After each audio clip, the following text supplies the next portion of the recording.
ایک ہے تقدیر مبرم اور ایک ہے تقدیر معلق۔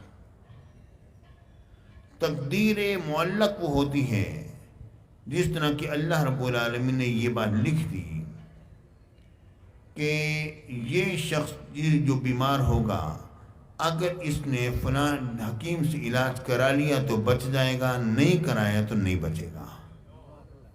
دونوں چیزیں اس میں لکھی ہوئی تقدیروں میں، کرا لے گا تو بچ جائے گا، نہیں کرائے گا تو نہیں بچے گا۔ اب یہ ہے کہ وہ کرائے گا یا نہیں کرائے گا، فیصلہ تو ایک ہونا ہے نا۔ جو بات آخر کی ہے کہ کرائے گا یا نہیں کرائے گا اللہ جانتا ہے۔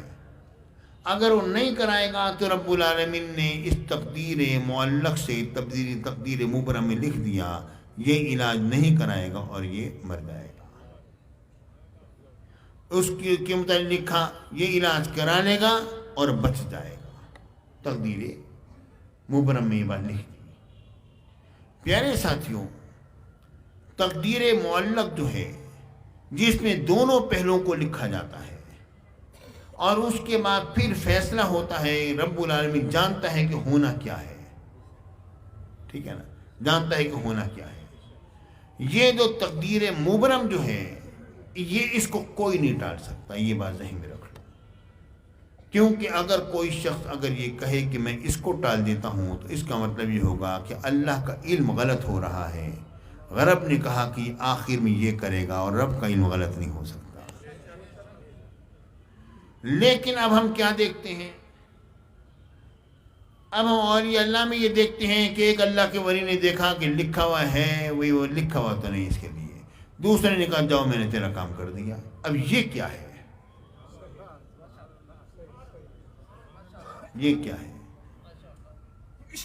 اصل میں بات یہ ہے پیارے ساتھیوں، اس پر شیخ عبدالحق محدث دہلوی نے تحقیق کی ہے اور فرماتے ہیں ایک تقدیر ہے مبرم جس میں یہ لکھا گیا کہ یہ کام کرے گا یا نہیں کرے گا، دونوں پہلو، اور ایک تقدیر ہے مشابہ بالمبرم کہ لوگ عام اولیاء اللہ اس کو مبرم سمجھتے ہیں۔ ایک تقدیر ہے معلق، اور میرے دماغ سے غلط نکل گیا، معلق ہے کہ جناب یہ تقدیر معلق ہو گئی، یہ کام کرے گا یا نہیں کرے گا، دونوں باتیں ہیں، ٹھیک ہے نا۔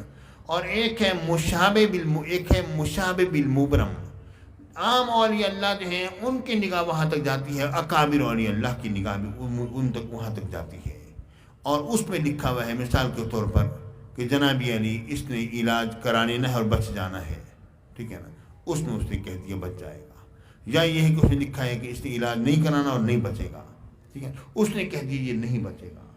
لیکن یہ مبرم نہیں ہے، مشابہ بالمبرم ہے، عام اولیاء اللہ کی پہنچ اس سے اوپر نہیں ہوتی ہے، لیکن جو اکابرین جو ہوتے ہیں ان کی نگاہ آگے جاتی ہے اس سے گزرتے ہوئے کہ یہ مشابہ بالمبرم ہے، اور اس کے بعد پھر رب العالمین نے اپنا جو فیصلہ ہے وہ اوپر لکھا ہوا ہے جو حقیقت مبرم ہے۔ تو اولیاء اللہ جو ہیں عمومی طور پر مشابہ بالمبرم پر آ کے رک جاتے ہیں اور وہیں سے اپنے فیصلے سنانا شروع کر دیتے ہیں، لیکن حضور غوث اعظم کو رب العالمین نے بصیرت دی ہے کہ آپ حقیقی جو مبرم ہے وہاں تک دیکھتے ہیں، یہاں سے گزرتے ہوئے، اور کہتے ہیں ہاں تیرا یہ کام میں کر دیتا ہوں۔ اس کی جو تحریر ہے وہ آپ کی نگاہوں کے سامنے ہوتی ہے، اور آپ جانتے ہیں کہ باقیوں کی نگاہ وہاں تک نہیں جا رہی، کیونکہ رب العالمین نے اپنے علم میں یہ بات جان لی تھی کہ میرا بندہ عبد القادر آئے گا اور اس نے یہ فیصلہ اس طرح سے کرنا ہے، اور میں اس فیصلے کو اس کی رضا کے مطابق کر دوں گا۔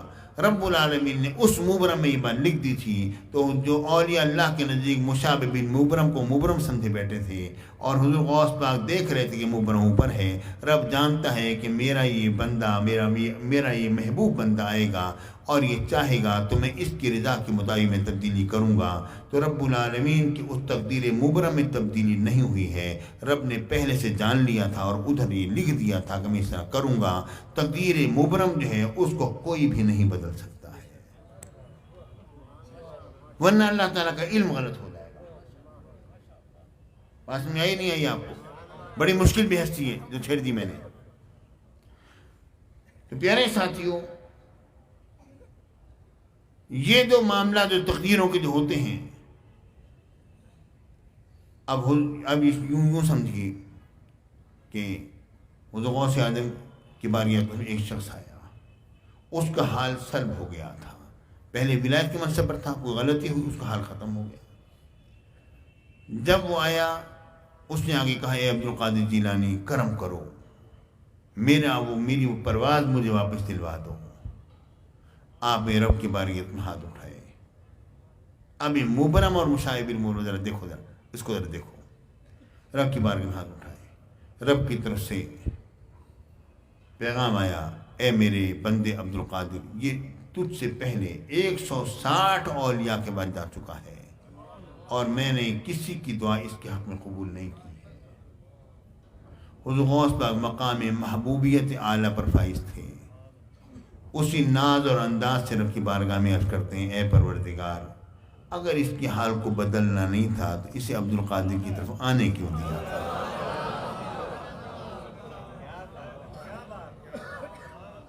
تو رب العالمین نے اس کے حال کو بدل دیا۔ اب یہ کیا ہے؟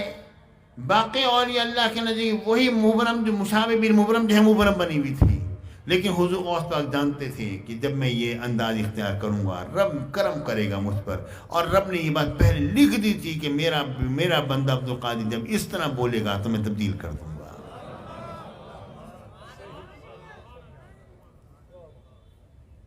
میرے ساتھیوں، اصل میں یہ تقدیر کیا، حضور غوث اعظم کی یہ جو خواص ہیں ان میں سے بہت بڑا خاصہ یہ ہے کہ آپ تقدیر جو ہے نا آپ کے دالان پر، اولیاء اللہ کے، بلکہ آپ نے خود بھی اپنے اشعار میں لکھا کہ تقدیر جو ہے میرے دالان کے اندر موجود رہتی ہے، رب العالمین نے مجھے اختیار دی ہے، جس طرح سے چاہوں میں کر دوں۔ پیارے بھائیوں، ایک بات ذہن میں رکھ لو،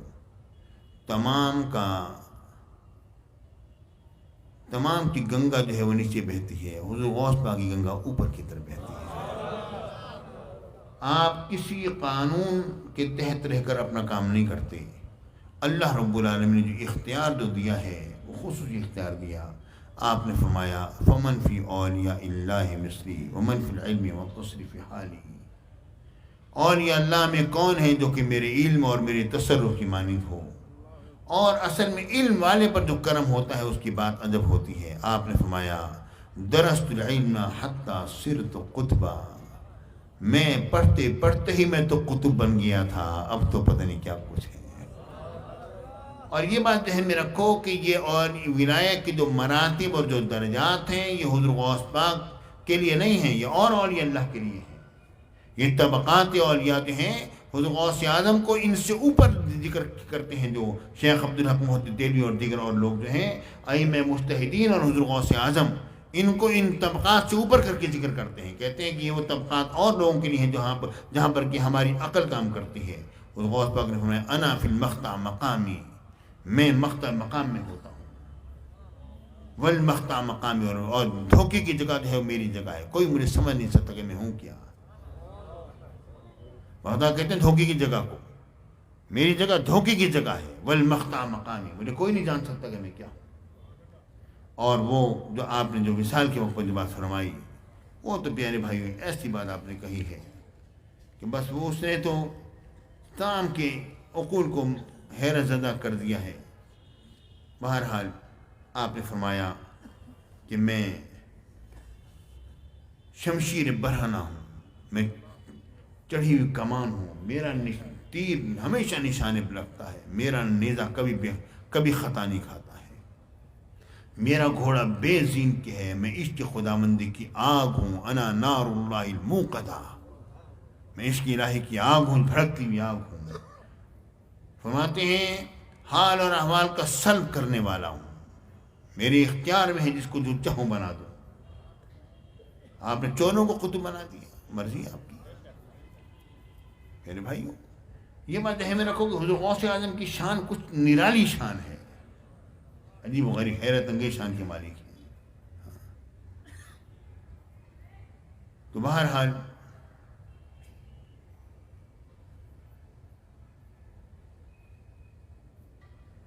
سرکار غوث اعظم سیدنا شیخ عبدالقادر جیلانی رضی اللہ تعالیٰ عنہ کے تصرفات آج بھی زندہ و جاوید ہیں، اور آج تک آپ کی حکمرانی باقی ہے۔ آپ نے فرمایا پہلوں کی صورت طلوع ہوئے اور غروب ہو گئے، میرا سورج ہمیشہ طلوع رہے گا، کبھی غروب ہونے والا نہیں۔ آپ کے کلام کو پڑھے تو حیرت زدہ رہ جاتا ہے کہ آپ لکھتے کیا ہیں اور کیا